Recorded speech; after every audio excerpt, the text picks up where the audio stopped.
অভিজিৎ গঙ্গোপাধ্যায়কে নিয়ে বিস্ফোরক কল্যাণ বন্দ্যোপাধ্যায়।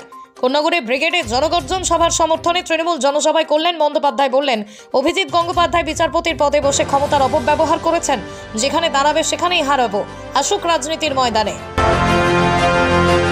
পশ্চিমবঙ্গের সবচেয়ে বড় দালাল অভিজিৎ গাঙ্গুলি বাংলা নয় ভারতবর্ষের বিচার ব্যবস্থার একটা কলঙ্ক। উনি ওনার মতো লোকের জন্য বিচার ব্যবস্থার প্রতি শ্রদ্ধা ভক্তি হারাচ্ছে মানুষ। কি বলছেন শোনাবো বিস্তারিত। এটা আমি অভিজিৎ গঙ্গোপাধ্যায় কোর্টের মধ্যে দাঁড়িয়ে বলেছেন, তুমি তো আগামী দিনে রাজনীতি করবে। উনি বিচারটাই করেছেন রাজনৈতিকভাবে পক্ষপাতদুষ্ট হয়ে। উনি হচ্ছেন পশ্চিমবাংলার সবচেয়ে বড় দালাল। উনি বাংলা কেন সারা ভারতবর্ষের বিচার ব্যবস্থার একটা কলঙ্ক হয়ে দাঁড়িয়েছেন।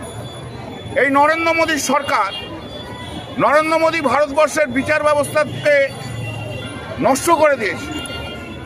যখন ওই আমাদের আসামের Ranjan Gogoi x chief justice of India ছিল, ওর কাছে বড় বড় মামলা ছিল, যেই রিটায়ার করলো সঙ্গে সঙ্গে তাকে রাজ্যসভার মেম্বার করলো।